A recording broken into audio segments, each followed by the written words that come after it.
Bismillahirrahmanirrahim. Hamdan wa syukran lillah amma ba'du. Sebelumnya perkenalkan, nama saya Yuni Hanifah. Di sini saya diamanahi oleh Ustadz Ezwar untuk menyampaikan sedikit penjelasan tentang perumpamaan ilmu dan hidayah dalam hadis nomor 16 di bab ilmu Sahih Bukhari. Ilmu dan hidayah adalah suatu yang berbeda. Orang berilmu tidak secara otomatis memiliki hidayah untuk melakukan amal soleh. Sebagai contoh, banyak orang yang memiliki pengetahuan yang luas tetapi terkendala tidak mampu melakukan amal soleh.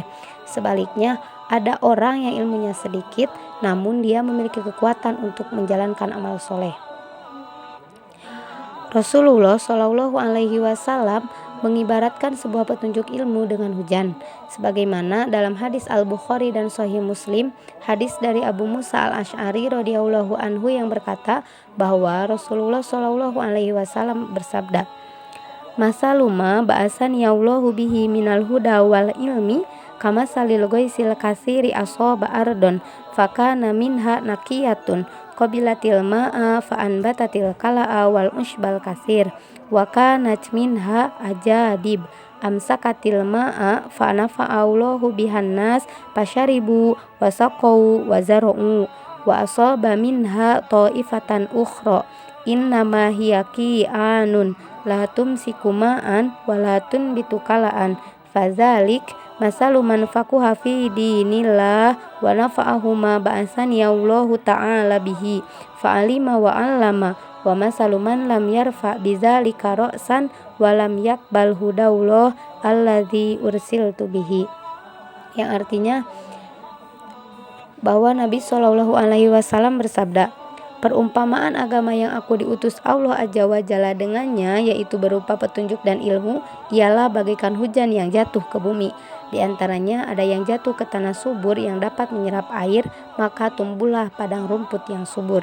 Di antaranya pula ada yang jatuh ke tanah keras sehingga air tergenang karenanya. Lalu air itu dimanfaatkan orang banyak untuk minum, menyiram kebun dan berternak.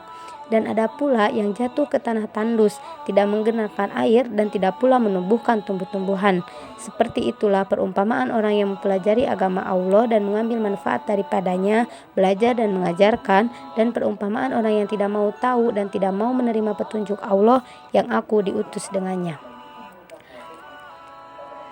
Dari keterangan hadis di atas dapat disimpulkan bahwa Rasulullah Shallallahu Alaihi Wasallam mengumpamakan ilmu dan petunjuk yang beliau bawa seperti hujan, karena masing-masing dari ketiganya, baik ilmu, petunjuk maupun hujan, mendatangkan kehidupan, makanan, minuman, obat-obatan, dan seluruh kebutuhan manusia yang lain.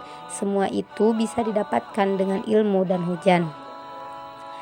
Dan Rasulullah Shallallahu Alaihi Wasallam juga mengumpamakan hati seperti tanah yang mendapatkan siraman air hujan, karena tanah adalah tempat yang menahan air hujan, kemudian menumbuhkan berbagai macam tumbuh-tumbuhan yang bermanfaat. Sebagaimana hati yang memahami ilmu, maka ilmu tersebut berbuah di dalamnya, berkembang, terlihat keberkahan dan buahnya. Ketika niat kita telah tertuju pada ilmu, telah siap mencari ilmu dan menerima ilmu, maka kita akan mudah untuk menghafalnya, memahami makna-makna ilmu tersebut dan mengamalkannya dalam segala aspek kehidupan. Terus sisi keserupaan tanah dengan hati dalam hadis tersebut adalah pada sisi penerimaan tanah terhadap air. Dalam hadis tersebut ada 3 jenis tanah yang dijelaskan. Yang pertama yaitu naqiyatun, tanah yang subur. Tanah ini dapat menyerap air dan menumbuhkan pepohonan dan rerumputan. Tanah ini diibaratkan seperti hati manusia yang menerima ilmu dan hidayah, yang dengan ilmu dan hidayah itu ia menjadi manusia soleh yang taat kepada aturan Allah Subhanahu wa Ta'ala. Yang kedua ada jenis tanah ajadibun, yaitu tanah yang keras. Tanah ini tidak dapat menyerap air dan tidak menumbuhkan pepohonan dan rerumputan. Tanah ini hanya dapat menampung air, kemudian masyarakat memanfaatkan air tersebut untuk konsumsi hidup. Ini adalah perumpamaan hati manusia yang dapat menampung ilmu dan hidayah. Selain itu, ia pun bisa memberi manfaat kepada umat dengan ilmunya. Tetapi sayangnya ia tidak bisa mengambil manfaat dari ilmu yang dimilikinya sendiri. Dalam arti lain, ilmunya tidak ia amalkan sebagaimana mestinya. Bagaikan ilmu lilin, orang lain diterangi tetapi dirinya sendiri celaka dan binasa. Terus yang ketiga, ada jenis tanah ki'anun, yaitu tanah yang tandus. Tipe tanah ini tidak mampu menyerap air, tidak menumbuhkan pepohonan, dan tidak pula menampung air. Ia merupakan tamsil hati manusia yang tidak mempelajari ilmu sehingga tidak mendapatkan hidayah. Jika ia dinasihati, nasihat tersebut sama sekali tidak masuk ke dalam kedua belah kupingnya, apalagi harus masuk ke lubuk hatinya. Ia menolak kebenaran dan menyepelekan manusia.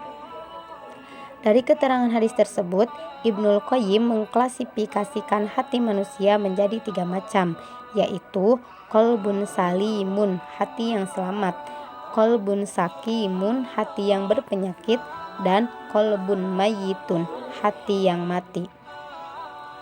Dari penjelasan tadi di atas dapat disimpulkan bahwa ilmu dan hidayah diibaratkan hujan yang deras. Seseorang diibaratkan dengan tanah dan 3 jenisnya, yaitu tanah yang subur, tanah yang keras, dan tanah yang tandus. Alhamdulillahirabbil alamin. Cukup sekian yang saya sampaikan, kurang lebihnya mohon dimaafkan. Aqulu qouli hadza wa astaghfirullah li wa lakum. Wassalamualaikum warahmatullahi wabarakatuh.